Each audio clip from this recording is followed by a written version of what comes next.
Dumped my fiancée after she sent me to jail on false charges to defend her alcoholic friend. Man, I just need to vent. You know when everything seems fine, but then it just isn't?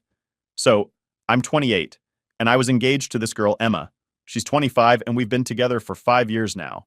We even got engaged like 2 weeks ago. I thought everything was going smooth, you know?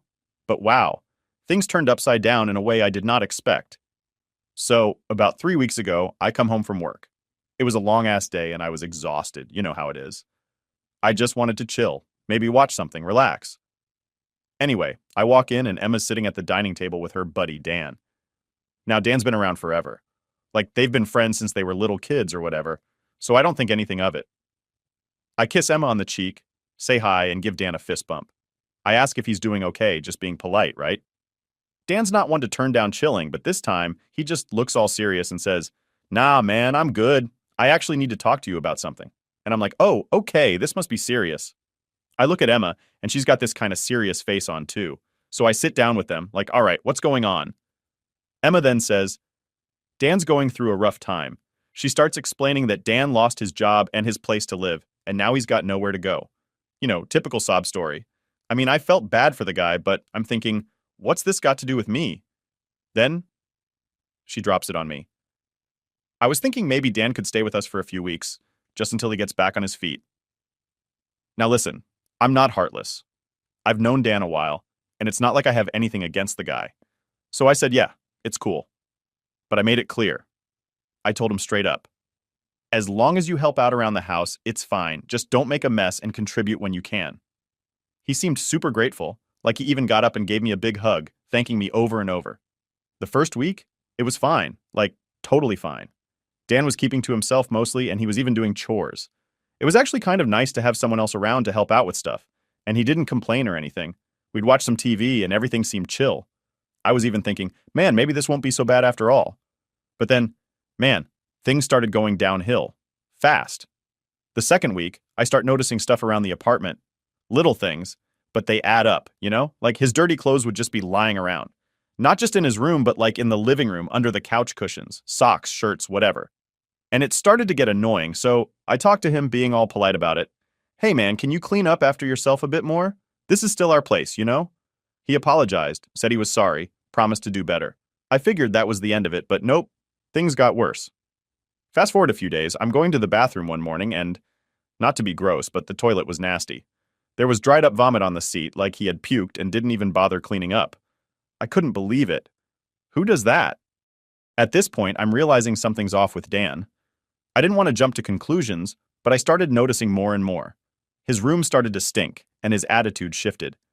He was always tired, moody, just off. I confronted Emma about it, asking if she's noticed, and she brushes it off like it's no big deal. "He's going through a rough time," she kept saying. "Yeah, okay, but so are we if he's trashing the place." And then, it got to the point where I couldn't ignore it anymore. I came home from work one day, and I swear the whole apartment smelled bad. I could already feel my blood boiling as I walked down the hallway to the guest room, knowing exactly what I was about to find. I barged into the room, and there's Dan, just lying on the bed. The place was a mess, clothes everywhere. And the smell, man, it was like he hadn't cleaned the room in days. I completely lost it. I started yelling at him, telling him he needed to clean up, contribute, or he's out. No more playing nice. I gave him 2 days to clean up his act or leave. Emma, of course, tries to calm me down, saying I'm overreacting, but I wasn't having it. I'd been patient enough, and he was totally taking advantage of the situation. And you know what he does? Instead of apologizing, this guy stands up, and I swear, he just lunges at me. Like out of nowhere, full-on attacks me. I didn't even have time to react. Next thing I know, I'm slammed into the wall, and everything goes black. When I came to, there were flashing lights everywhere. It took me a second to realize it wasn't a dream. 2 cops were standing over me, one shining a flashlight right in my face, and I could hear Emma's voice in the background. I tried to sit up, but my head was pounding like crazy, and I felt so disoriented. The cop helps me up, and I ask, "What the hell's going on?" He tells me that they got a call from Emma saying I'd gotten violent and attacked her and Dan. I'm like, what the hell? I attacked them. That didn't even make sense. But they weren't interested in my side of the story. They grabbed me, dragged me outside, and all I could see was Emma and Dan talking to the cops like they were the victims. I barely remember getting into the squad car, but I do remember looking at Emma, and she wouldn't even look at me. She just stood there next to Dan, looking all upset, like I was the problem. I felt like I was living in some nightmare. Everything was a blur after that. I don't even remember much of the drive to the station. All I know is I ended up in a holding cell, my head pounding, not sure how the hell this all went down so fast. So there I was, sitting in the holding cell, head pounding, trying to figure out what the hell just happened. I still couldn't believe it. One minute I'm in my own home, and the next, I'm getting hauled away like a criminal. I kept replaying the scene in my head. Emma called the cops on me? For what? Because I told Dan to clean up his act or leave? None of it made sense. I was stuck in that damn cell for hours. Nobody told me anything, and the whole time I was just stewing in my anger. I couldn't stop thinking about how I was the one who got knocked out, yet somehow I was the bad guy. When they finally let me go, they acted like they were doing me a favor. "You're lucky we're not pressing charges," one of the cops said. Charges? For what? I didn't even do anything. Anyway, I called my dad to come pick me up. I wasn't about to go back to the apartment just yet. I needed some time to cool down and process everything. My dad, of course, had a million questions, but I wasn't ready to talk about it yet. All I told him was that I needed a ride and that Emma and Dan had basically turned on me. He could tell something serious had gone down, but he didn't push. The whole drive, my mind was racing. How could Emma do this to me? We've been together for 5 years, 5 damn years, and she pulls this? It wasn't like we had some perfect fairy tale relationship or whatever, but I thought we were solid. This wasn't just some minor argument. This was betrayal, pure and simple. She had my back for 5 years, and now suddenly Dan shows up, and she sides with him? Over me? I just couldn't wrap my head around it. When I got back to my dad's place, I crashed on the couch. I didn't have the energy to explain everything yet, and honestly, I didn't even know how to. What was I supposed to say? "Oh, hey, Dad, guess what?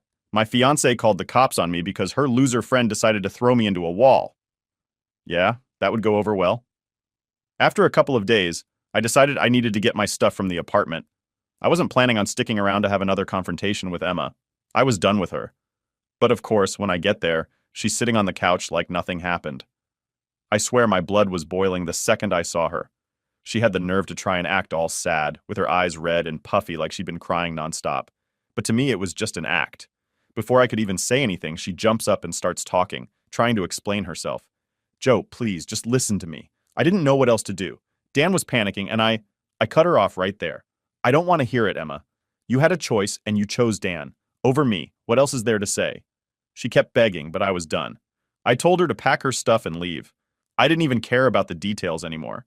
I just wanted her out of my life. She tried pulling the whole, "but I still love you" card. But at that point, it didn't mean anything to me. Love doesn't involve calling the cops on your partner and lying to protect someone else. That's not love. That's betrayal. It took everything in me not to lose my cool again.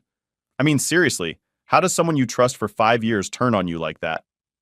I had spent so much time thinking we were building something real, something solid, but clearly I was wrong.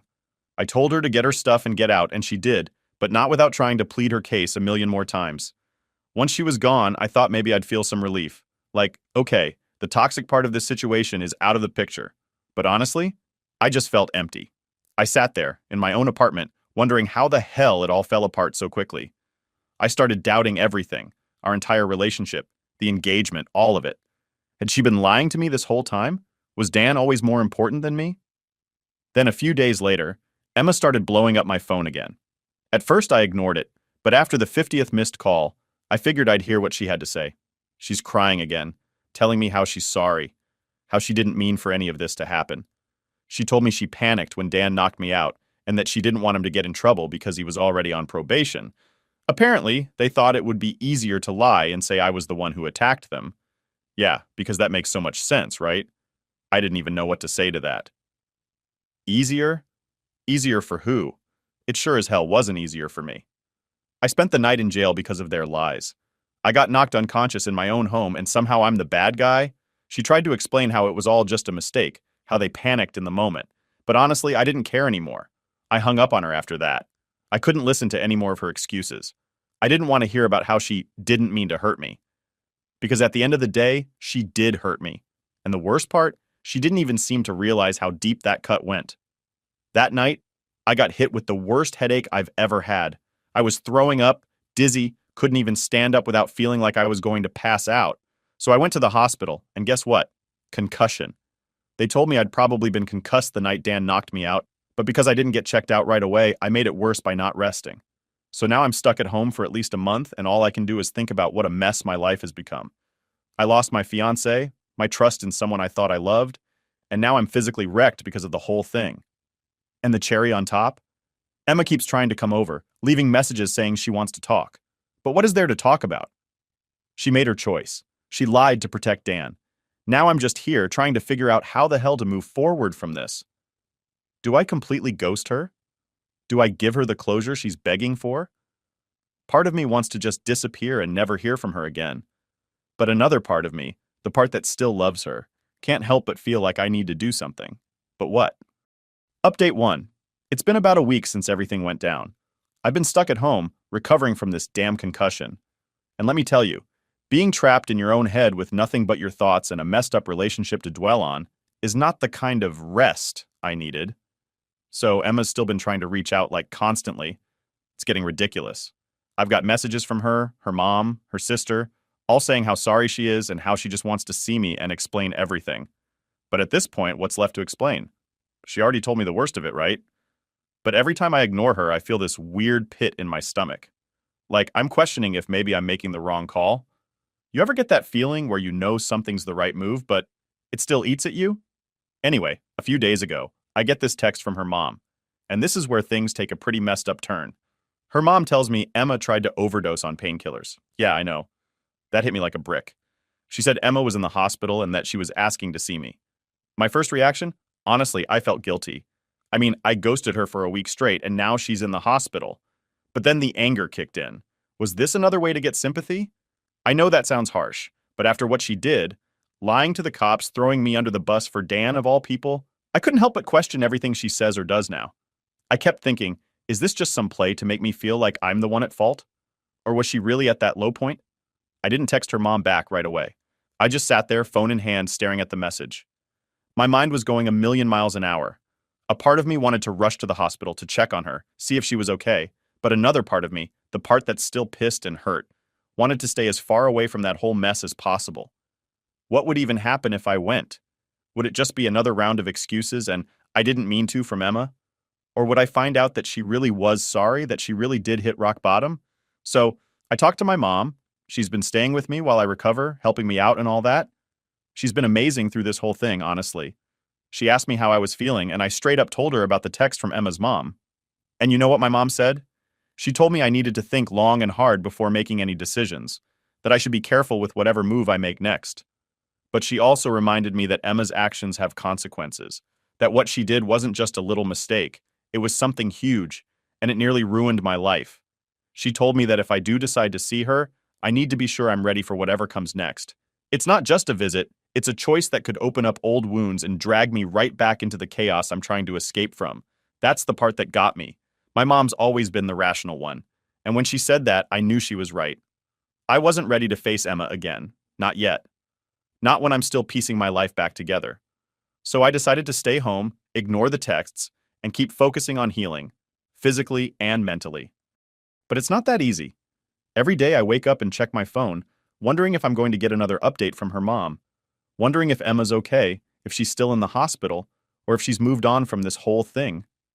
I keep thinking back to all the good times we had, the 5 years we spent together before everything fell apart. It's like this constant battle in my head between what I know I should do and what my heart still feels for her. Then, yesterday something else happened. Out of the blue, Dan sends me a message. Can you believe that? After everything, this guy has the nerve to text me. I almost threw my phone across the room when I saw his name pop up. But instead, I opened the message. It was short and to the point. Hey man, I'm sorry for what happened. I didn't mean to hurt you, and I hope you can forgive me. Forgive him? I read that message over and over, and all I could think was, are you kidding me? This dude knocked me out, got me arrested, and now he wants my forgiveness? For what? Because he didn't mean to hurt me? What does that even mean? You don't accidentally ram someone into a wall and leave them unconscious. That's not a mistake. That's a choice. I didn't respond. I couldn't. There was nothing I could say to him that wouldn't just make me even angrier. So I blocked his number and tried to move on. But his message still bugs me. It's like he's trying to get off the hook with a half-assed apology, like that'll somehow make everything okay again. And Emma? She's still out there, waiting for me to reach out, waiting for me to come to the hospital and see her. And I'm just here, stuck in the middle of this whole mess, trying to figure out what the hell I'm supposed to do next. Do I let them back into my life or do I walk away for good? Because right now, all I feel is this mix of anger, sadness, and, yeah, I'll admit it, guilt. As much as I don't want to admit it, I still care about Emma. And that's the hardest part. I can't just switch that off, even after everything she's done.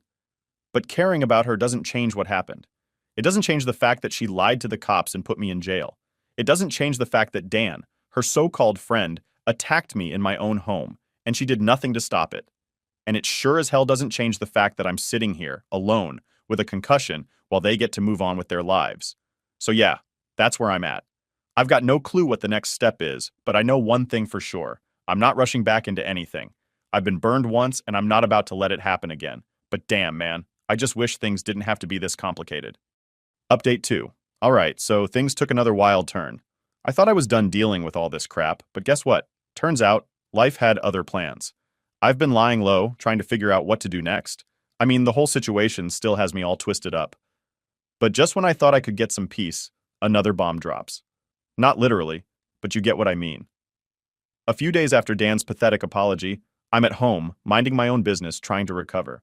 My head still isn't right from the concussion, and every little thing feels like a damn chore. You know how it is when you're stuck at home with nothing to do but overthink everything. So I'm sitting there and my phone starts buzzing again. At first I was like, nope, not dealing with this. But then I see the name on the screen. It wasn't Emma, her mom, or Dan. It was someone I wasn't expecting at all. It was Emma's sister, Lucy. Now, Lucy and I have never been super close. We got along fine, but she wasn't really part of my life outside of family get-togethers or holidays. So, for her to text me out of the blue? Yeah, that raised a red flag. I open the message and it says something like, "Hey Joe, I need to talk to you. It's about Emma. Please don't ignore me." I wasn't in the mood for more drama, but Lucy wasn't the type to stir things up just for the sake of it. So I text her back telling her I'm listening. She hits me with this whole long message about how Emma's not doing well at all, how the overdose wasn't just a cry for help or some ploy to get attention. She tells me Emma's been in a really dark place since I cut her off, and she's barely eating, barely talking to anyone. Apparently she's seeing a therapist now, and things aren't looking good. I don't know what to do with that information. I mean, yeah, I feel bad, obviously. I don't want to see anyone, let alone someone I spent 5 years with, go through something like that. But at the same time, I keep thinking back to what Emma did. It's not like I can just forget the whole thing and go back to how things were. That's not how it works. Lucy's message keeps going on about how Emma's been trying to make amends, how she's regretting everything and that she really needs to talk to me. I'm sitting there staring at my phone, wondering if maybe I should just give her a chance to explain herself. But every time I think about it, I remember how betrayed I felt, how she chose Dan over me in the moment that mattered most. That's not something you can easily get past. So I ask Lucy straight up, "Do you think she's being genuine, or is this just another way to get sympathy?" I know it sounds harsh, but after everything, I had to ask. Lucy responds pretty quickly saying, "I've never seen her like this, Joe. She's not faking it. She's really struggling, and I think she's realized how much she messed up." That hit me harder than I expected. Like, maybe she really does regret everything, but even if she does that change anything? Can you really forgive someone after something like this? I'm still not sure. So I told Lucy I needed some time to think, and she said she understood, but she hopes I'll talk to Emma soon. Here's the thing. Part of me wants to see her. I want to hear her out, see if she's really sorry or if it's just more excuses. But the other part of me is like, dude, why would you put yourself through that again? I've been going back and forth with myself ever since I got that message. It's like I'm stuck in this loop of wanting to move on, but also feeling like I need some kind of closure. So I tried to distract myself. I went out for a walk, hoping some fresh air would clear my head. But of course, as I'm walking, I run into Dan. Because of course, I do. This guy has the worst timing ever. He's standing there like he's been waiting for me or something. I thought about just walking right past him, but he calls out, "Joe, wait!" Against my better judgment, I stopped. I didn't want another confrontation, but I wasn't about to run away like a coward either. Dan comes up to me, and before I can even say anything, he starts talking. He's all like, "Look, man, I know you hate me right now, and I get it. I really screwed up. But I just want to explain myself." I didn't really want to hear his excuses, but I let him talk anyway. He goes on about how he was going through a rough time, how losing his job and getting kicked out of his place messed with his head. He admits that he was out of line, that attacking me was the worst thing he could have done, and that he's been trying to figure out how to make it right. But then, he drops something I wasn't expecting. He tells me that he and Emma haven't spoken since the night I got arrested. Apparently, after I kicked her out, she cut off contact with him too. Dan looked genuinely upset when he told me this, like he actually cared about her and didn't know what to do now that she wasn't speaking to him. I didn't know what to make of it. I mean, on one hand, good. Emma finally realized Dan's a toxic presence in her life. But on the other hand, why didn't she realize that sooner? Why did it take all this chaos for her to see what kind of person Dan really is? I didn't say much to Dan. I just told him, "You can't fix this. What's done is done." He looked defeated, like he knew I was right but didn't want to accept it. He said he was sorry again and walked off, leaving me standing there with even more questions than I started with. So now I'm left with this mess. Emma's apparently in a really dark place. Dan's out of the picture, and I'm here, trying to figure out if I should reach out to her or just keep moving on. I don't know what the right thing to do is. Every time I think I've made a decision, something else comes up, and I'm back to square one. It's like, do I want to risk getting hurt again? Or do I just let it all go and focus on myself? I've been trying to weigh the pros and cons, but no matter what, there's no easy answer. Either way, someone gets hurt, whether it's me, Emma, or both of us. So yeah, that's where I'm at, stuck in limbo, unsure of what to do next. Part of me thinks I should just cut ties completely and move on with my life. But another part of me feels like I need to see this through, to find out if Emma really has changed. It's a mess, man, a real mess, and I have no idea how to get out of it.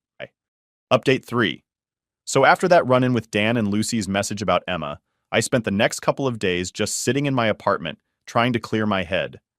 Every time I thought I had things figured out, I'd get stuck again, second-guessing myself. Honestly, it was driving me insane. But then, something happened that I wasn't expecting. Emma reached out to me directly, again. But this time, she sent me a long text instead of calling or showing up at my door. I wasn't sure if I should open it. I stared at my phone for a good 5 minutes, just trying to decide if I even wanted to read it. But curiosity got the best of me, and I opened it. Her message started off with an apology. A real one this time. Not just one of those, "I'm sorry, but" types of apologies. She said she knew she messed up in ways she couldn't fix. She admitted that choosing Dan over me in that moment was the biggest mistake of her life, and that she doesn't expect me to forgive her. Then she went on to say how lost she's been since everything went down, how she's been trying to make sense of it all, but she realizes now that no amount of excuses can change what happened. I could tell this wasn't some half-assed apology.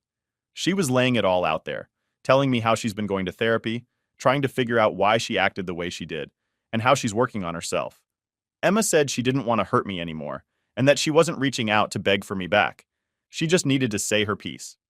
She ended the message by saying she hoped one day I could at least understand why she did what she did, but that she knew we might never be okay again. After reading it, I had to sit down for a minute and just breathe. It's weird, you know? Getting an apology like that after everything that's happened. Part of me felt relieved, like maybe I could finally let go of some of the anger I'd been holding on to. But another part of me was still like, is this enough? Does this really change anything? I didn't respond right away. I needed to think. I mean, yeah, it was a good apology. But did that mean I was ready to talk to her again? Was I ready to open that door? Because once you open it, you can't just close it again, right? That's when things get complicated. Anyway, later that night, I talked to my mom about it. I hadn't told her about the latest text yet, so I filled her in on everything Emma had said. My mom's reaction surprised me a little. She didn't immediately jump to, "You should forgive her," or "You should move on." Instead, she told me something that stuck with me. She said, "Joe, sometimes people do terrible things, but that doesn't mean they're terrible people. You have to decide if this is something you can move past, not for her sake, but for your own." And that got me thinking. I wasn't just holding on to the anger because I didn't want to forgive Emma. I was holding on to it because part of me was scared of what would happen if I did. Like, if I let go of that anger, what's left? How do you move forward when the thing that's been driving you for weeks is suddenly gone? So I sat with that for a while. I didn't respond to Emma's text for a couple of days. I kept reading it over and over, trying to figure out how I felt. And then, one night, something clicked. I realized I wasn't mad anymore. Like, sure, I was still hurt, and I don't think that's going away anytime soon. But the anger? It was gone. I wasn't burning with it like I had been before. It was weird, honestly. I didn't expect to feel that shift, but there it was. That's when I decided to respond to Emma. I kept it short, but I was honest. I told her I appreciated the apology, that I could tell she was being genuine, and that I hoped she was serious about working on herself. I said I didn't know what the future held for us, but that I wasn't ready to completely cut her off. I didn't promise anything, I just left the door cracked open a bit. Her response came almost immediately. She thanked me, said it meant more than I knew, and that she wasn't expecting anything from me. She just wanted me to know she was trying to do better. And honestly, that was enough for me right then. I wasn't ready to dive back into anything, but at least it felt like things were starting to settle. Like maybe, just maybe, I could start to move forward. But just when I thought I had some peace, the universe threw another wrench into things. Out of nowhere, I get a message from Dan. Yep, Dan again. This time, though, it wasn't some half apology or plea for forgiveness. No, this time he sent me this long, rambling message about how he and Emma had been seeing each other behind my back for a while. He said he didn't want to carry the secret anymore, that he felt like he needed to come clean. I couldn't believe it. I mean, yeah, I had my suspicions when everything went down, but to have it confirmed, it was like getting punched in the gut all over again. I sat there, staring at my phone, reading his words over and over. They'd been messing around while I was at work, while I was busting my ass to make sure we had a roof over our heads. And she had the nerve to play the victim, to beg for my forgiveness after everything. At that moment, everything shifted again. The anger came flooding back. Not just at Emma, but at myself, too. How had I been so blind? How had I let them both make a fool out of me like that? I didn't respond to Dan. I couldn't. What was the point? But I did send Emma one final text. It wasn't long, and I didn't sugarcoat anything. I told her I knew about her and Dan, that I knew they'd been lying to me for who knows how long, and that I was done. Really done this time. I told her I didn't need any more explanations or apologies. I just wanted her out of my life for good. She didn't respond. Not that night, not the next day, not ever. And honestly, I think that's for the best.